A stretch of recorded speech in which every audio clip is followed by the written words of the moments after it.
जो लोग सबसे पहले हज़रत इमाम मेहदी पर ईमान लाएंगे या जो ग्रुप सबसे पहले हज़रत इमाम मेहदी के पास जाएगा वो खुरासान से होगा।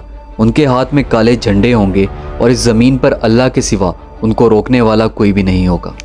हज़रत अबू हुरैरा रज़ियल्लाहु तआला अन्हु से रिवायत है कि नबी करीम सल्लल्लाहु अलैहि वसल्लम ने फरमाया, खुरासान से काले झंडे निकलेंगे, उन्हें कोई नहीं रोक सकेगा यहाँ तक कि उन्हें बैतुल मक़दस में नस्ब किया जाएगा।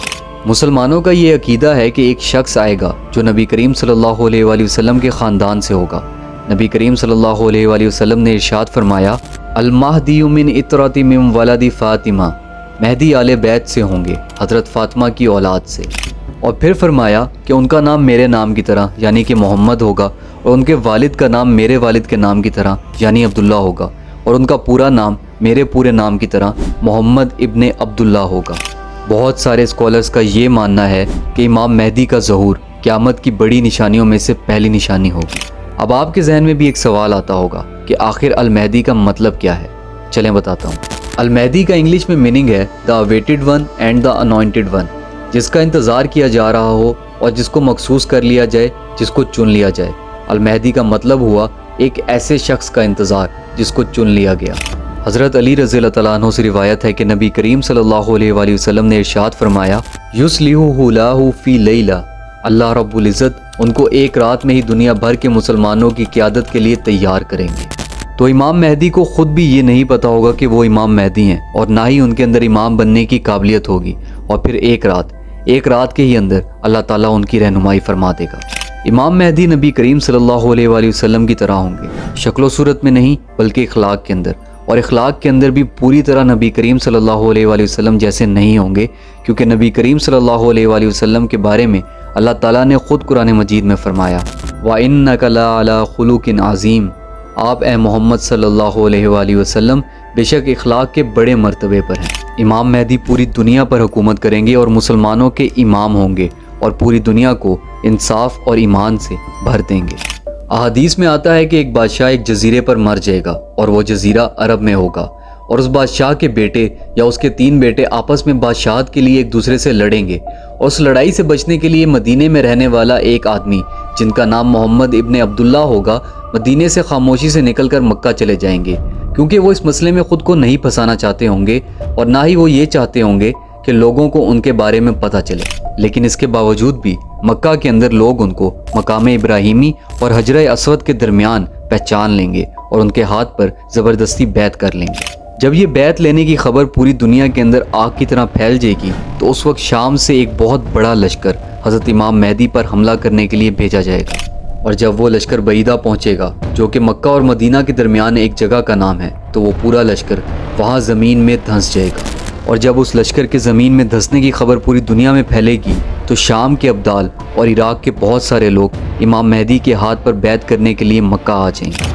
फिर कबीला कुरैश का एक बंदा जिसके चचा का ताल्लुक बनी कल्ब कबीले से होगा, वो इमाम मेहदी पर हमला करने के लिए एक और लश्कर भेजेगा, और अल्लाह की मर्ज़ी से ये लश्कर भी जंग हार जाएगा।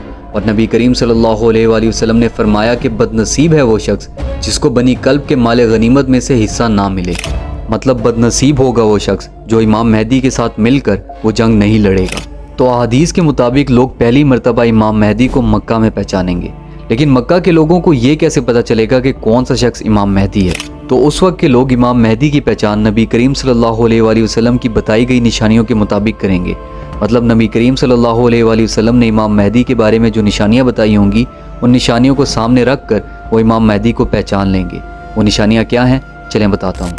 उनकी चौड़ी पेशानी होगी, पतली नाक होगी जो आगे से थोड़ी सी उठी होगी, उनका नाम मोहम्मद होगा और उनके वालिद का नाम अब्दुल्ला होगा।